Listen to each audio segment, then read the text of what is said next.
Hope y'all are ready.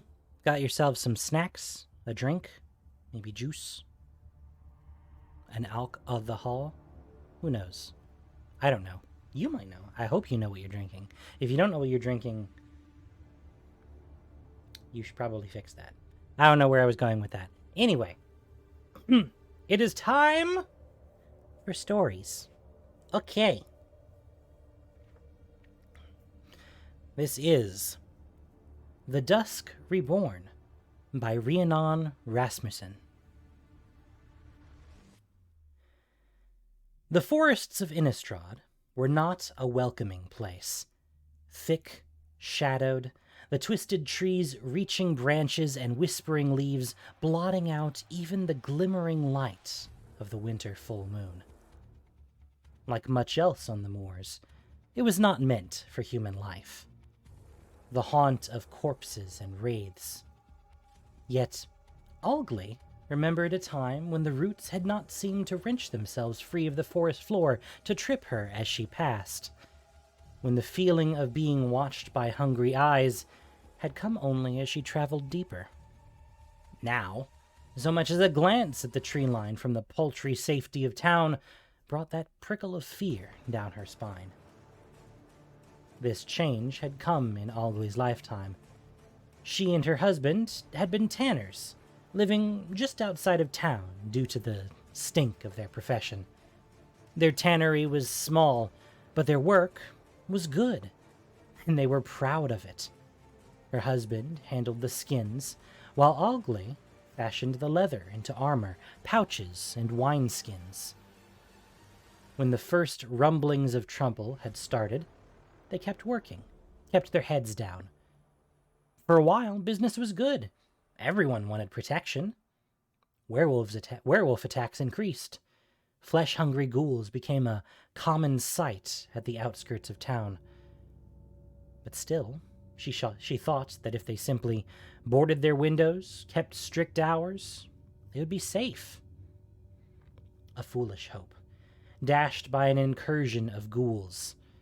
No mere mindless zombies. These worked in concert, battering the doors, stirred to a ravenous frenzy by the scent of the flesh and oil. Algli survived, but it had never been luck. Her husband and her youngest son threw themselves between her and the ghouls, and she set the tannery aflame. Her eldest died of the burns. Some called her lucky. She had survived. She buried their bodies in the tannery pit, praying in vain to the angels that the charcoal and earth would hide the scent of decay from the undead. It did not. A ghoul caller turned his cruel attentions to the town. The church's graveyard, the tannery, the bog, mourners in procession, all were playthings to him, and the tatters of her family danced to his words. And that was how she met Olutio. His daughter had been murdered and reanimated by that same ghoul caller. They had worked together, using Olutio's forbidden rites to slay the ghoul caller and rebury the dead. Standing over their fresh graves, Olutio first spoke to her of the buried lord. "Under the watch of the buried lord," Olutio said, "the dead stay dead. The grave is his. The dirt is his, and those interred will rest. Geists, ghouls, necromancers. Our lord does not parley with those who disturb his domain." Olutio is a rad name, you're right. I concur. For her family to have rest, to ensure that she would have rest when the plane finally took her. That was why she stayed, when so many others had abandoned their cause. Slowly, the number of people Olutio's pretty vows could bring out into the woods to raise a long-dead lord had dwindled. Laid low by violence or cynicism, yet Algli had persisted.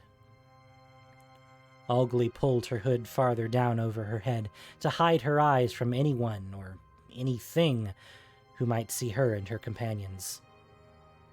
The three of them had made this journey many times over the years, so many that, despite her aching joints and the skinny, stubborn goat she had to coax along the new tangles of roots across the frosted deer trail, the clearing she stood in felt familiar. It still wrenched her heart to think of her family, especially in this clearing, bearing her torch on this dark march to bring a forgotten lord forth to shelter them in quiet oblivion. It hurt to know that was the best she could give them. They had deserved so much more. But this night, this ritual, was their last chance to call forth the buried lord. Algli knew it. Quiet Sruta with her crafts and tools knew it. And the gruff Olutio had said as much, swearing and spitting to the side of the path, even as he proclaimed that tonight was the fateful night they would finally summon the buried lord to save them all. Tonight was the last time that the stars had aligned, that the tearful moon was in the right position, and their auguries and calculations married the ones of Olutio's tomes, told them that power gathered in their favor this night, and not again for a millennium. The three gathered in the clearing and prepared the ground, and when the swollen moon filled the sky, they carried out the rite in solemn silence. A goat, hooves and horns in the image of a demon, its blood into the earth a fresh grave, ashes and veils and Olutio's whispered rites in muted darkness. As the last of the beseeching prayer left Algli's lips, the wind itself felt hush, and a dark thrill ran through her. The three invokers waited, their faces pressed to the ground, their arms outstretched, for the buried lord to emerge from the smoldering ribcage of the goat, or the blood-stained ground beneath. But no movement came, no stifling bog scent, no drifting veils. The fires did not go out.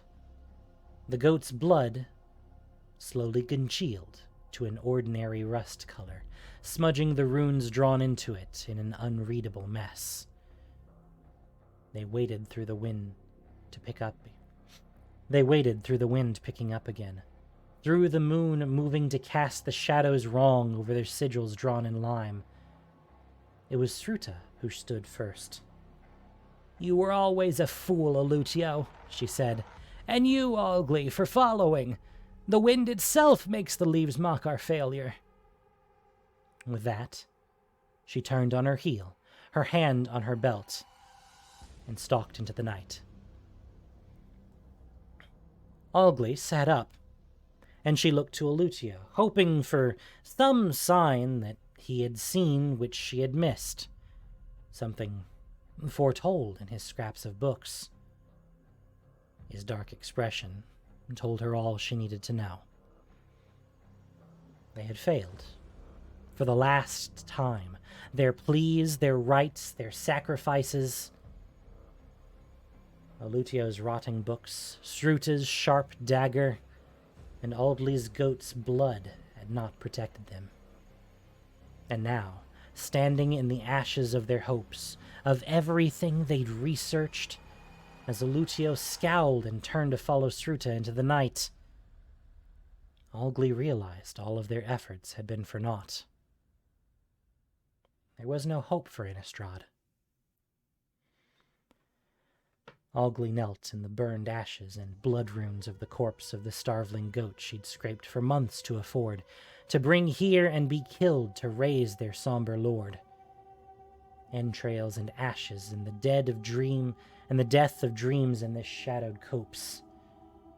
And as the last of her companions departed her, she sobbed, and let the night close around her, let her die here, with her failure. Let her join her family, free of loneliness and shame, no matter how she willed it through her tears. death did not come. The embers of the sacrificial fire dimmed and left her in darkness, and slowly, Algli realized she was not alone. Behind her, she heard rustling, breathing. A geist or ghoul? No, those did not breathe, and a bandit or corpsemonger would have attacked her while she was defenseless, distracted in her mourning.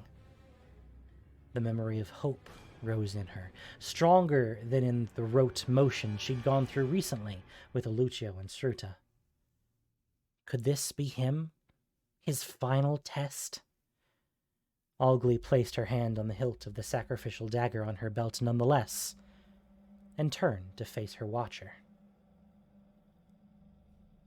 A dark-haired woman sat perched on a rotting log, just out of reach of the pale moonlight. She was clad in a warrior's padded gambeson, her hand to her side, covering a dark stain. Her other hand rested on a pronged spear in an old style, older even than the spears Algli had seen displayed in church before she'd stopped attending and turned her face to the darker corners of the plain. The spear meant nothing on its own.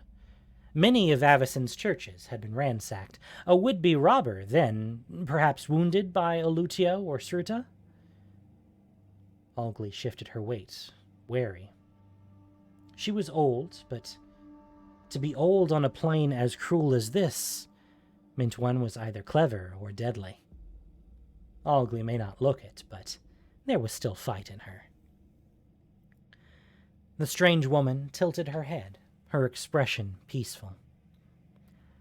"I mean you no harm," the woman said. Despite the wound, her voice was clear. She nodded at the dying sacrificial fires. "Your rights. Do you know what you have called forth?" "A deathless lord to bring silence, to protect us from the vampires, the werewolves, to lay the risen dead to eternal rest," Algli said, unable to hide the quiver in her voice. Something about the quiet grace of this woman unsettled. Even unarmored and at rest, she exuded the ease of an experienced warrior. "Deathless, yes," the woman said and shifted forward. "But the buried lord has never been one to protect. He is here, and he is hungry." In the flickering light of the torch, Algli saw that the shadows behind the woman were patterned, white and gray.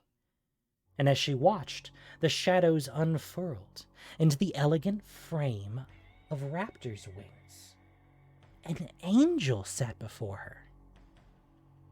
Algli swayed on her feet, nearly falling to her knees. The old depictions of Avicen, light-haloed savior, guardian, flashed through her mind.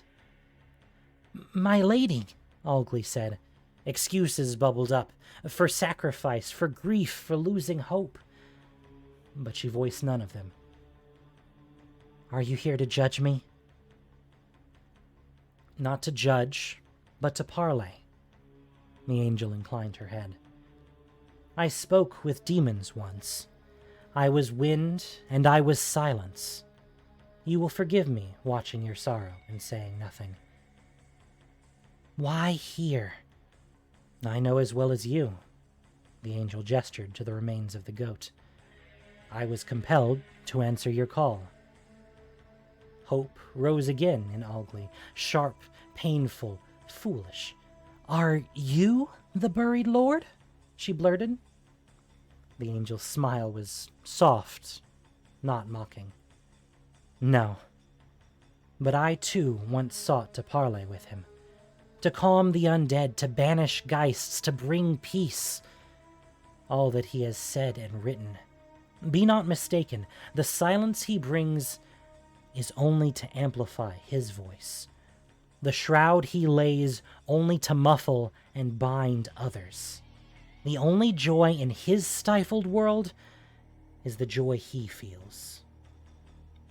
Algli swallowed, her mouth dry, her hand tightening around the hilt of her dagger. My family is dead. He will ensure their bodies rest. You too deserve rest in your life, the angel said, meeting Algli's challenging gaze with sympathy, with trust, and to be heard without bloodshed. Algli felt her old knees wobble again. To hear that she deserved rest, that such a thing could exist in life, half-remembered dream. And what am I supposed to do about it?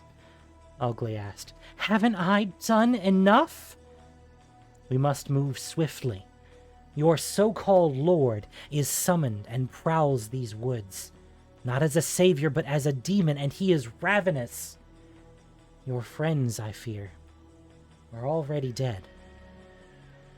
The angel braced herself against her spear and stood, but as she stood, the dark stain over her gambeson spread, and like a mortal, the divine being flinched.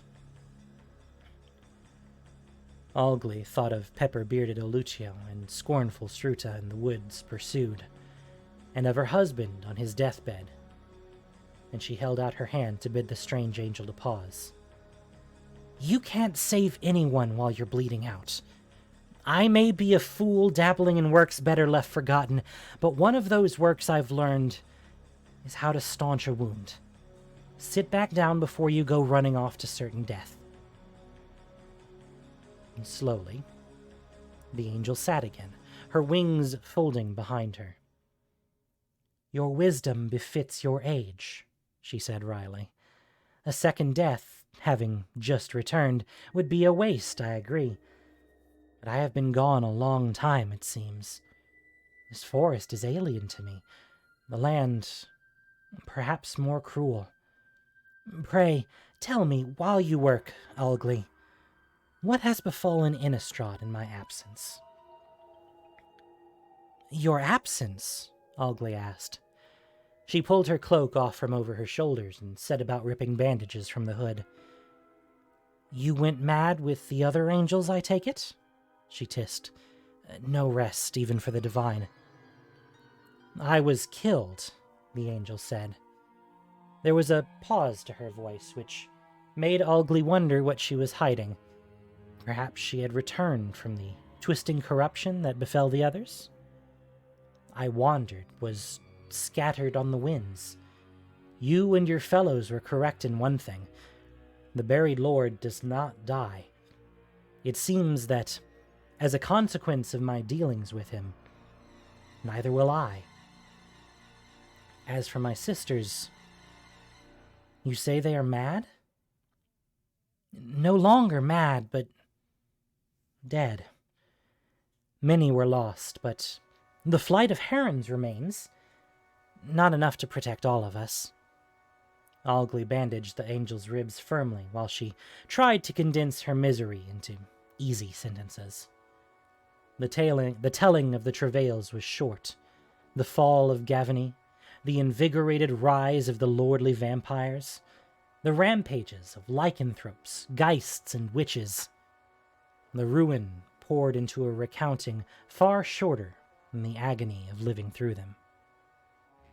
She spoke of the fall of her sister angels, all but the archangel Sigarda and her flight, of the encroaching undead, the corpse trade, the rampages of the once pacified werewolves, of the deaths of her family, first to violence, and then raised from their shallow graves to serve the whims of a ghoul-caller.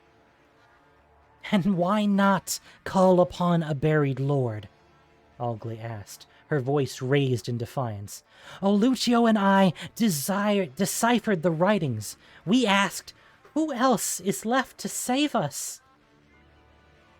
The angel only gave Algli the barest of a smile, understanding, and the sharing of the burden alone made tears rise to Algli's eyes again. You need not believe me to walk beside me, Algli, the angel said, even if it is merely to guide me to your lord. Tonight you must raise your torch and your dagger to save yourself. She refastened the gambeson over the bandage torn from Algli's hem and stood, extending her hand to the elderly cultist. I am Liesa, archangel who once led the flight of Dusk. Come, Algli, for the future of Innistrad. Let us rebury this lord. Algli's torch did little against the forest's thick night, but Liesa was thankful for its meager light anyways. The plain had changed in many ways, but some things had remained the same. Humans still displayed a stubborn willfulness, a tenacity that Liesa thought was not so different from herself. A mixed blessing. How long had it been since her death at the hands of that vampire's folly, Avacyn? 1,000 years? Or more? Long enough for a church to rise in Avacyn's name. Though her sisters had condemned her, exiled her, and slain by Avacyn, she had drifted on the ether for centuries. Liesa could not find it within her to feel anything but a muted sadness, a great weight at the news of her sister's passing. They had never been able to come to an understanding, never sought to learn why Liesa would seek out the company and conversation of demons, why she might wish to know how fiends navigated the plane, what they might teach each other, and now, they had been robbed of that chance through the flash of the very forces Liesa sought to understand. Balance through meted violence had been the creed her radiant sisters had lived and died by. All but Sigarda. But that reckoning, or Liesa hoped, conversation, would have to wait. The buried lord had drawn her here, and through their bond, she felt his awakened hunger. For was it not natural to seek a feast after waking from prolonged slumber? They found the gutted remains of Olutio first, the man Algli had described as their sect's leader, the man with connections to scraps of grimoires and the researcher. His corpse was chewed and pulled halfway into the ground, his robes still wet with his own blood. "One of your order?" Liesa asked. Algli turned the corpse over with her boot and grimaced. "Yes," she said, and no more. Was it sorrow or resignation illuminated on the old woman's tired face by her torch? "We're close." Liesa looked to the canopy, listening for a disturbance in the ground, but the buried lord's domain. She felt it, a shiver through the firmament itself. And then came the screaming. "Sruta!" Algli shouted. She hesitated. It was Liesa who pressed forward, charging through the brush, frost-coated nettles and pines crunching like bones under her swift gait. She broke into a small clearing not unlike the ritual grove, twisted, half-sunken trees in a cold swamp. The buried lord awaited them in a moonlit clearing. Liesa remembered him. She remembered speaking with him for hours, intelligent, calculating, reasonable. A nobleman among demons, he had claimed, but a demon nonetheless. Framed by the silver moon, the massive demon's horns and the tattered veils of his wings were haloed by the gentle glittering of suspended moondrops in the black sky. Dust shed from his crackling form, like an embalmed saint shedding his shroud. And when he turned to look at them, his eyes were two cold stars in the void of his massilant face. He was stooped over Sruta. The cultist struck again and again at the demon's hand, grasping her, each strike bringing an arc of dust up from the demon's skin. Behind Liesa, Algli froze under the malevolent gaze of the demon. But the buried lord's attention was not for the gray-haired woman, or even the younger, shrieking fury he held in his hand. No. The one he turned toward was Liesa herself. "Liesa the Dusk-winged," the buried lord said, his voice a smooth sludge, the invitation of quicksand, of an empty grave. "What a pleasure to see an old friend here, of all places." "Drop her," Liesa ordered, closing the distance between them. She leveled her spear at him. "You've killed a man already. I remember you speaking of parley, of peace, of knowledge. Here is your chance to put your words to action." The buried lord's face split into a needle-fanged grin. "Oh, but I find knowledge is of meager use to the hungry." On the last word, his teeth sunk into Sruta, snuffing her screams with a gruesome tear. Liesa's spear struck his shoulder, but too late. The buried lord swept her spear aside, swallowing the last bloody traces of his summoner. His neck cracked as he straightened and lunged for Liesa. He stank of death. The wound in Liesa's side twinged, almost causing her to stumble as she dodged aside. She was fortunate. They were both slow from their summoning. The buried lord's tail swept her path, and he wrenched himself around. "Ah, that's cleared my head a bit." His voice was an amused growl, even as his talons dug into the frost-covered loam, claws flashing by Liesa's head. She darted from the shadows into the moonlight to flank him, to angle herself, to pierce him at the neck or belly. Did you intend understanding on an empty stomach?" the buried lord taunted. "Come now. Don't let the fragile lives of these few optimists who brought us together again sway your resolve. Their blood has served us." Liesa called on her light. Let power crackle down the pronged Goodness, words! Liesa called on her light. Let power crackle down the pronged blade of her spear. This blow struck true, glancing from the demon's back and slicing loose one of his flapping, shriveled wings. This time his sly grimace was one of pain. The ground itself buckled under her. Liesa leaped, and the ground crumbled. Ashes rot where they had once been growth. She spread her wings. "I am forgiving," the buried lord called, "but I am hungry. Give me the third, and she will be the last. We will form that alliance you crave. We'll nurture the poor little humans. Dark and light, a prosperous kingdom of Dusk."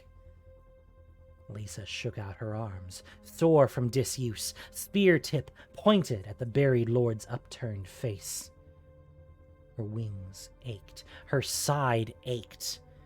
For a moment she only wanted to agree. What was one life in the face of many, in the face of a cataclysm? An old woman who had already lost all she had, searching for the same impossibility that Liesa had? It was everything. "Your actions have shown your priorities," Liesa said, "but I will grant you another chance, Lord of the Interred, in another 1,000 years. Flight felt clumsy, but the crisp air was rejuvenating. She called on the old power within her, half-remembered, all that had traveled with her when she was nothing, and poured it into her blade. Like a falcon she swept, and though the buried lord slashed at her wings, he was yet slow. Liesa drove the spear deep into the demon's spine.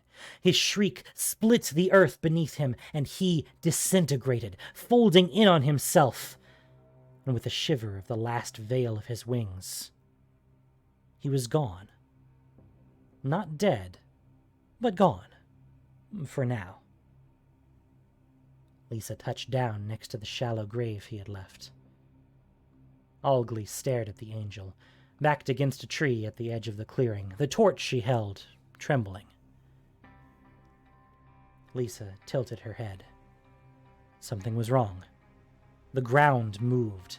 The ground breathed, a hungry exhale. Liesa called a warning, but it was too late. The ground erupted around Algli, dirt, claws seizing her. The buried lord wrenched himself free of the roots of the tree he had displaced in escape. The buried lord wrenched himself free of the roots of the tree he had displaced in his escape. The sand poured from the wound of his neck, glittering obsidian. His cruel face was a rictus now, a snarl. Algli shouted hoarsely, fragments of words from a language so old even Liesa no longer remembered it. Spells she had uncovered in her search for a savior, undoubtedly. And as if answering her call, the shadows gathered around Algli's torn robes. In her panic, Algli called the right she'd known, the supplicant she had uttered in her darkest moments. Appeals to the buried lord, odes to his prowess, his strength. As the cultist chanted, the darkness soaked into the demon. His wounds began to close, his severed wing to sprout gauzy tendrils of regrowth. Algli, fall silent! Old fool, the buried lord said with a dismissive laugh. He shook Algli, and in his grip, the cultist went mute and limp. Oh, come now, fragile thing. Suddenly too shy to praise me? Liesa could feel her despair, a bitter taste in the air. Defeat, hopelessness.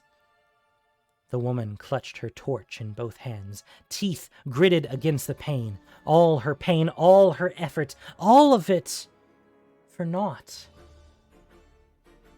The old woman looked up, but not at her death. She met Liesa's eyes, and in Algli's gaze, the angel saw not hope, but defiance. Liesa! Even if it's my life you ask, Algli shouted, then I give it! With both hands, Algli thrust her torch into the roof of the buried lord's gaping maw. Liesa crossed the grave in a bound, pulling that fire, that fight, that hope into herself. Hope was fuel like no other. One sec, this is too happy. Skip.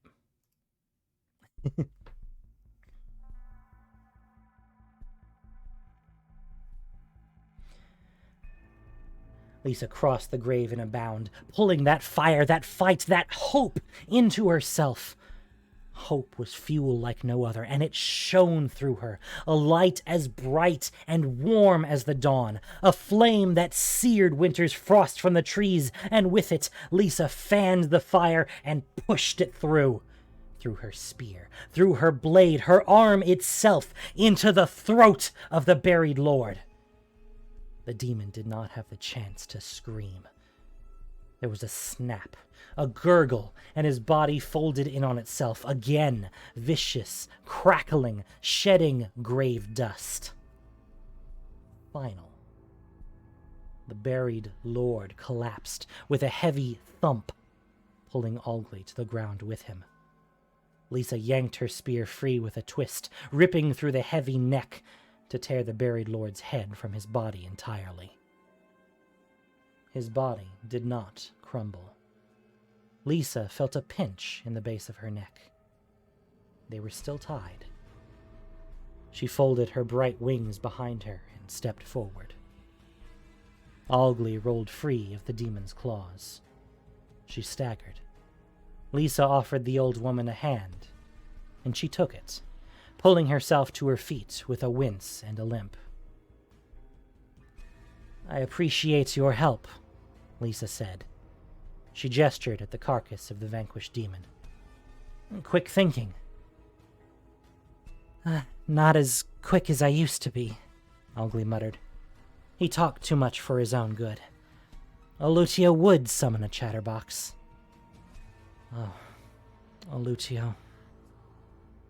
The woman covered her face with her hands, choking back a sob. All this, and you died for it. Oh, fools. We're fools. Oh, if only we'd been charlatans, too. You did what you felt You did what you felt best, Liesa said gently. You did not raise the knife to your friends. You came with me to save them. Their deaths are on the claws of the buried lord. Don't blame yourself for being unable to predict the outcome. Were the writings you found about his spite, his hunger? No, Algli muttered through her fingers. A hidden lord who dealt with light. A clever being who only asked silence. Who despised the risen dead foe trotting on his domain. Yes, I too commiserated with him once, Liesa said. If you had not called, I would not have come. Your voices were the first I'd heard in centuries, Algli. Your work wasn't for naught. Algli shook her head, but her cracking sobs quieted. Liesa studied the fallen demon. His body should have dissolved, Liesa murmured. Perhaps he is material so long as I am, bound to the plane. I hesitate to leave his remains here. Who knows what power it still might. Algli raised her head, and behind the trail of tears on her weathered face, Liesa saw that spark again, that glimmer of hope. Carry him with you, Algli said. Forge him into your armor. A body is leather and bone, isn't it? I was a tanner years ago. We haven't let anything to waste these days. I've got Alucio's books, Ruta's tools. Let me serve you, my lady Liesa. You saved my life. Liesa let the words, the idea, sit with her for a moment. She thought of her sister archangels, how followers had flocked to them, while Liesa had stood alone with her small flight and no others. How her sisters had been strengthened by their bonds with humans, and how, only minutes ago, Algli's very hope had surged through her. That loyalty was not what she sought, but here, laid bare before her, was an oath made from understanding, a connection forged in darkness and strife. Perhaps that hope, that oath, could be brought to others.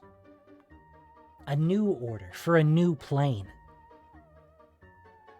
It is not your fealty I seek, but an alliance, a host renewed and reborn. Liesa rested the butt of her spear in the mud. An alliance to bring not stifling silence, but peaceful balance to this wounded plane. A chorus of voices known and heard. Will you aid me in this cause, Algli?